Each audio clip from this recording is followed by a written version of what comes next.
জলজীবন যোজনাৰ বাবে কিন্তু ইতিমধ্যে অনলাইন আবেদন প্ৰক্ৰিয়া আৰম্ভ হৈ গৈছে গতিকে আপোনালোকে যদি জলজীবন মিছনৰ বাবে আবেদন কৰে তেনে ক্ষেত্ৰত আপোনালোকে মাহিলি কিন্তু ৮,০০০ টকালৈকে দৰমহা লাভ কৰি থাকিব গতিকে আপোনালোকে জলজীবন মিছনৰ বাবে কেনেকৈ এপ্লাই কৰিব পাৰিব সেই বিষয়ে মই ভিডিঅ'টোত সম্পূৰ্ণভাৱে দেখুৱাই দিম ইয়াৰ লগতে প্ৰথমতে মই আপোনালোকক জনাই দি আছো যে আপোনালোকে জলজীবন মিছনৰ জৰিয়তে কেনেকৈ টকাটো লাভ কৰিব আপোনালোকে হয়তো বহুতে ভাবিব পাৰে এইটো এটা স্কিম এইটো কিন্তু স্কিম নহয় এইটো এটা চাকৰিহে হ'ব অৰ্থাৎ আপোনালোকে সকলোৱে জানে যে বৰ্তমান কিন্তু অসমৰ গাঁৱে ভূঞে সকলো ঠাইতে কিন্তু আপোনালোকে দেখিবলৈ পাইছে জলজীৱন মিছনৰ জৰিয়তে এনেকুৱা কিছুমান টেংকি বনাই আছে ঠিক আছে আপোনালোকে নিশ্চয় দেখিব পাইছে আৰু যাৰ জৰিয়তে কি কৰা হ'ব গাঁৱে মানুহৰ ঘৰে ঘৰে কি কৰা হ'ব পানী দিয়া হ'ব তো এতিয়া এই যে পানীসমূহ দিয়া হ'ব বা এই টেংকিসমূহ ৰক্ষণাবেক্ষণৰ বাবে কিন্তু মানুহৰ প্ৰয়োজন হ'ব আৰু আপোনালোকে যদি এইসমূহ চোৱা চিতাৰ বাবে চাকৰিৰ বাবে এপ্লাই কৰিব বিচাৰে তেনে ক্ষেত্ৰত বৰ্তমান অনলাইনতে এপ্লাই কৰিব পাৰিব তো অনলাইন এপ্লাই কৰাৰ পিছত যদি আপুনি সিলেক্ট হয় তেনে ক্ষেত্ৰত কিন্তু আপোনালোকে মাহিলি ৮,০০০ পৰা ১০,০০০ টকালৈকে পাই থাকিব তো কেনেকৈ আপোনালোকে ইয়াৰ বাবে এপ্লাই কৰিব পাৰিব আজিৰ এই ভিডিঅ'টোৰ জৰিয়তে দেখুৱাই দিম গতিকে ভিডিঅ'টো সম্পূৰ্ণকৈ চাব আৰু ভিডিঅ'টো ভাল পালে নিশ্চয় লাইক এটা কৰি চেনেলটো সাবস্ক্ৰাইব কৰিব এইখন হল জলজীৱন মিছনৰ ফৰ্ম আপোনালোকে যেটো দেখিবলৈ আছে এইখন হল জলজীৱন মিছনৰ এপ্লিকেশন ফৰ্ম তো কেনেকৈ এপ্লিকেশনটো সম্পূৰ্ণ কৰিব বা কেনেকৈ অনলাইন কৰিব এতিয়া মই দেখুৱাই দিম আৰু আপোনালোকে কেনেকৈ এই ৱেবছাইটলৈ আহিব ভিডিঅ'ৰ শেষত মই আপোনালোকক জনাই দিম গতিকে ভিডিঅ'টো সম্পূৰ্ণকৈ চাই থাকিব যেনক প্ৰথমতে আপোনালোকে যেতিয়া নেকি এই ৱেবছাইটলৈ আহিবলৈ পাব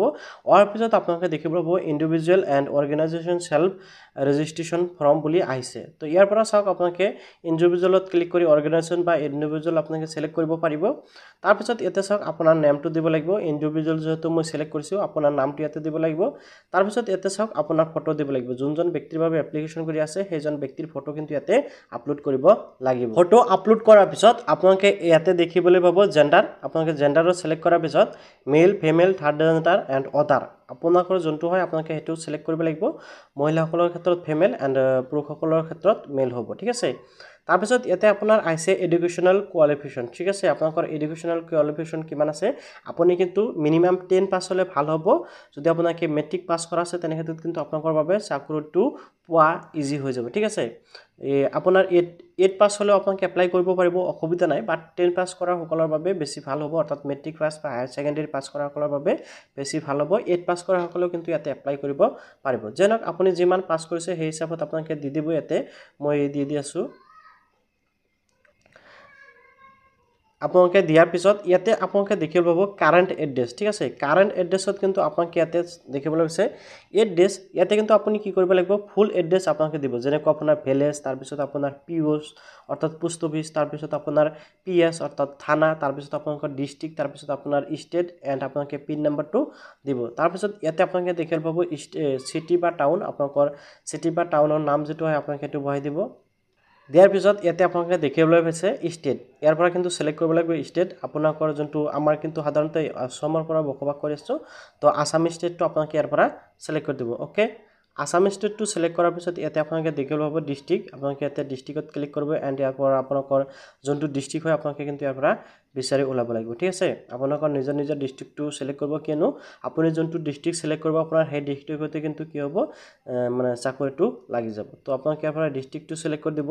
ডিস্ট্ৰিক্টটো সিলেক্ট কৰাৰ পিছত ইয়াতে আপোনালোকে দেখিবলৈ পাইছে কন্টাক্ট নাম্বাৰ ইয়াতে কিন্তু আপুনি আপোনাৰ মোবাইল নাম্বাৰটো দিব লাগিব প্লাস ইয়াতে কিন্তু ইমেইল নাম্বাৰটো অৰ্থাৎ ইমেইল আইডিটো কিন্তু আপোনালোকৰ বাবে দিব লাগিব কন্টাক্ট ডিটেইলছত ঠিক আছে ইয়াতে আপোনালোকে যেতিয়া নেকি মোবাইল নাম্বাৰ বহাব মোবাইল নাম্বাৰ বহাই কিন্তু আপোনালোকে সেন্ড ওটিপিত ক্লিক কৰাৰ লগে লগে আপোনাৰ মোবাইলত এটা ওটিপি আহি যাব সাক মই মোবাইল নাম্বাৰ বহাই সেন্ড ওটিপি অপচনত ক্লিক কৰি দিলো সেন্ড ওটিপি অপচনত ক্লিক কৰাৰ লগে লগে কিন্তু ওটিপি এটা আহি যাব ইয়াতে সাক অন টাইম পাসওয়ার্ড ওটিপি এনেকৈ আছে সেন্ড ইওর ইমেইল অৰ্থাৎ মোৰ ইমেইলত কিন্তু ওটিপিটো আহি গৈছে আপোনালোকে দেখিবলৈ আছে ইমেইলৰ পৰা আপোনালোকে ওটিপিটো চাই ল'ব তো আপোনালোকে এই বাকচত বহাব ইন্টাৰ কোডত বহাই আপোনালোকে ভেৰিফাই অপচনত ক্লিক কৰি দিব ভেৰিফাই অপচনত ক্লিক কৰাৰ লগে লগে কিন্তু ভেৰিফাই হ'ব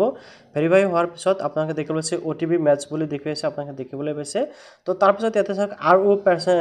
প্ৰেজেন্টলি employ in the water related sector বৰ্তমান আপুনি ইয়াতে কৈছে আপুনি বৰ্তমান কোনো ধৰণৰ যেটো নেকি পানী সাপ্লাই ইয়াতে জল জীৱন মিছনত কোনো ধৰণৰ চাকৰি কৰি আছে নেকি যদি কৰি আছে তেনে ক্ষেত্ৰত ইয়াৰ পৰা এস কৰিব নথা নকৰিব যদি কৰা নাই সাধাৰণতে নহব আমাৰ যেটো আৰু ইয়াতে কৈছে number of the year experience in water sector related area আপুনি যদি ওয়াটাৰ সেক্টৰত কোনো ধৰণৰ এক্সপেৰিয়েন্স আছে কাম কৰা হেতু আপোনাক ইয়াতে দিব ঠিক আছে কিমান ইয়াৰ কৰিছে আপোনালোকে কিন্তু এইটো দিব যদি নাই তেনে ক্ষেত্ৰত আপোনালোকে তাৰ 0 বাই দিব ইয়াতে দিয়াৰ প্ৰয়োজন নাই তাৰ পিছত ধৰণত এৰিয়াত কাম কৰিব হেতু কিন্তু ইয়াতে দিব লাগিব ওয়াটাৰ ৰিসোৰ্স মেনেজমেন্ট তাৰ পিছত ওয়াটাৰ কোৱালিটি ড্ৰিংকিং ওয়াটাৰ তাৰ পিছত ৰেইন ওয়াটাৰ এনেকৈ কিন্তু কেইবাটা অপচন আছে ইয়াৰ পৰা আপোনালোকে যিকোনো এটা দিব পাৰে আৰু যদি ইয়াৰ পৰা নাই তেনে ক্ষেত্ৰত আপোনালোকে কি কৰিব এই অদাৰ্স অপচনটো ক্লিক কৰিব পাৰে বা অদাৰ ইনফৰমেশন অপচনটো ক্লিক কৰিব পাৰে বা ইনফৰমেশন টেকনলজি অপচনটো ক্লিক কৰিব পাৰে ঠিক আছে এই ডিটেইলসমূহ দিয়াৰ পিছত ইয়াতে আপোনালোকে দেখিব আছে which district state in India are you active আপনি কোনটো ডিস্ট্ৰিক্টত অ্যাক্টিভ আছে সেই ডিস্ট্ৰিক্টৰ ডিটেইলস কিন্তু ইয়াতে আপোনালোকে দিব লাগিব ওকে আপোনালোকে এই ডিটেইলসমূহ ইয়াতে এই বাক্সত যদি দেখিব আছে ডিস্ট্ৰিক্টৰ ইয়াতে কিন্তু ডিটেইলসমূহ আপোনালোকৰ দিব লাগিব ডিস্ট্ৰিক্টৰ ডিটেইলসমূহ ইয়াৰ পিছত ইয়াতে হয় description work in water sector আপুনি যদি আগত কাম কৰিছে ওয়াটাৰ সেক্টৰৰ সেই বিষয়তে লিখিব আৰু যদি কোনাই নিলিখিব লব আপলোড সিভি আপোনাৰ যেটো সিভি আছে এটো আপোনালোকে ইয়াতে আপলোড কৰিব লাগিব সিভি এটা বনাই আপোনালোকে নিশ্চয় বুজি পাইছে সিভি মানে কি আপোনালোকৰ কোৱালিফিকেশন ডিটেইলসমূহ বনাই কিন্তু ইয়াতে আপোনালোকে আপলোড কৰিব লাগিব যিসমূহ আপোনাৰ ডকুমেন্টস আছে সকলো একেলগ কৰি ইয়াৰ পৰা আপলোড কৰিব লাগিব তাৰ পিছত ইয়াতে দেখিব আছে জেপিজি বা জিইপিটি পিডিএফ ইয়াতে চাক valid government ID proof cannot use other ID ইয়াতে কিন্তু আধাৰ কাৰ্ড ব্যৱহাৰ কৰিবলৈ মানে মানা কৰিছে অৰ্থাৎ আপুনি আধাৰ কাৰ্ড নোহাকে যিকোনো গভৰ্নমেন্ট আইডি ব্যৱহাৰ কৰিব পাৰে যেনেকৈ আপোনাৰ ভোটাৰ আইডি বা আপোনালোকৰ পেন কাৰ্ড বা আপোনালোকৰ যদি পাসপোৰ্ট আছে পাসপোৰ্ট বা আপোনাৰ মেট্ৰিকৰ সাৰ্টিফিকেট আছে যদি হেয়া কিন্তু আপোনালোকে কি কৰিব পাৰিব ইয়াতে ইউজ কৰিব পাৰিব তাৰ পিছত ইয়াতে আপোনালোকে দেখিব ল'ব ইন্টাৰ টেক্স আপোনালোকে এই যেটো টেক্স দেখি ৰৈছে এটো ইকুৱেল কৰি ইয়াতে বহাই দিব এন্ড আপোনালোকে সাবমিট কৰিব সাকসেসফুলি সাবমিট হ'ব সাবমিট হোৱাৰ পিছত আপোনাৰ ইমেইল আপুনি চেক কৰি থাকিব আৰু আপোনাৰ মোবাইল নাম্বাৰ যেটো আপোনালোকে ব্যৱহাৰ কৰিলে সেই মোবাইল নাম্বাৰটো চেক কৰিব কিনো মোবাইল নাম্বাৰ আৰু ইমেইলত কিন্তু আপোনাৰ যেটো নেকি কনফাৰ্মেশন মেছেজ এই মেছেজটো আহিব যদি আপোনাৰ চাকৰিটো লাগি যায় ঠিক আছে ইয়াৰ লগতে কিন্তু আপোনাৰ ঘৰত যে আপুনি যেটো এড্ৰেছ দিছে সেই এড্ৰেছতে কিন্তু আপোনালোকক জয়নিং লেটাৰ পঠাই দিয়া হ'ব যেনক এইখিনি আপোনালোকে নিশ্চয় বুজি পালে এতিয়া আপোনালোকে কেনেকৈ এই ওয়েবসাইটলৈ আহিব হেতু মই বুজাই দি আছো তাৰ বাবে আপোনালোকে কি কৰিব নতুনকৈ এটা পেজ ওপেন কৰিব ওপেন কৰাৰ পিছত আপোনালোকে যিকোনো ক্ৰম ব্ৰাউজাৰ বা যিকোনো এটা কৰিব তাৰ পিছত আপোনালোকে যাৰ সাৰ্চ কৰিব জল জীৱন মিছন ফ্ৰম এপ্লাই 2024 আপোনালোকে দেখিব আছে ঠিক তেনেকৈ লিখি আপোনালোকে যাৰ সাৰ্চ কৰি দিব সাৰ্চ কৰাৰ পিছত আপোনালোকে স্ক্ৰল ডাউন হৈ আহিব স্ক্ৰল ডাউন হৈ আহি আপোনালোকে দেখিবলৈ পাবে এই যেটো লিংক আপোনালোকে দেখিব আছে ইন্ডিভিজুৱেল অৰ্গানাইজেচন সেলফ ৰেজিষ্ট্ৰেচন ফৰ্ম আপোনালোকে ইয়াৰ ওপৰত ক্লিক কৰি দিব ঠিক আছে ইয়াৰ ওপৰত ক্লিক কৰাৰ লগে লগে কিন্তু আপোনালোকৰ সন্মুখত এনেকৈ ফৰ্মটো খুল খাব ইয়াৰ লগতে টেলিগ্ৰামত কিন্তু মোৰ যেটো নেকি টেলিগ্ৰাম চেনেল আছে টেলিগ্ৰাম চেনেলত মই কি কৰিম আপোনালোকৰ বাবে ডাইৰেক্ট লিংকটো দি থম আপোনালোকে তাৰ পৰা কি কৰিব পাৰিব ক্লিক কৰি কিন্তু ডাইৰেক্ট এই ওয়েবসাইটলৈ আহিব পাৰিব আৰু ইয়াৰ পৰা এপ্লাই কৰিব পাৰিব আৰু যদি আপোনালোকে টেলিগ্ৰাম চেনেলটো যায় তেনেকৈ নিশ্চয় সকলো কিন্তু টেলিগ্ৰাম চেনেলটো সাবস্ক্ৰাইব কৰি ৰাখিব কিনো গুৰুত্বপূৰ্ণ আপডেটসমূহ কিন্তু মই মোৰ টেলিগ্ৰাম চেনেলত দি থাকো গতিকে আকৰ্ষণ নিশ্চয় বুজি পাইছে যে কেনেকৈ আপোনালোকে জল জীৱন মিছনত ৰেজিষ্ট্ৰেচন কৰিব পাৰিব ইয়াৰ পিছত যেতিয়া নেকি নতুন আপডেট আহিব তেতিয়া মই আকৌ আপোনালোকক জনাই দিম গতিকে আপোনালোকে ভিডিওটো সকলোৱে লাইক কৰি চেনেলটো সাবস্ক্ৰাইব কৰিবলৈ পাহৰি নাযাব যেনক আখৰ সবে নিশ্চয় দেখিবলৈ পালে যে কেনেকৈ জল জীৱন মিছন যোজনা যেটো নেকি চাকৰি আছে চাকৰিৰ বাবে এপ্লিকেশন কৰিব পাৰি আৰু এটা ভাল বিষয় যে আপোনালোকে যদি ইয়াৰ বাবে সিলেকশন হয় বা ইয়াৰ বাবে আবেদন কৰাৰ পিছত যদি আপোনাৰ নামটো আই যায় তেনে কিন্তু আপুনি দূৰত কত যাব নালাগে আপোনালোকৰ গাঁৱত বা আপোনালোকৰ ওচৰে পাছৰ যে সমূহ নেকি জল জীৱন মিছনৰ যে সমূহ নেকি চলি আছে বা যে সমূহ নেকি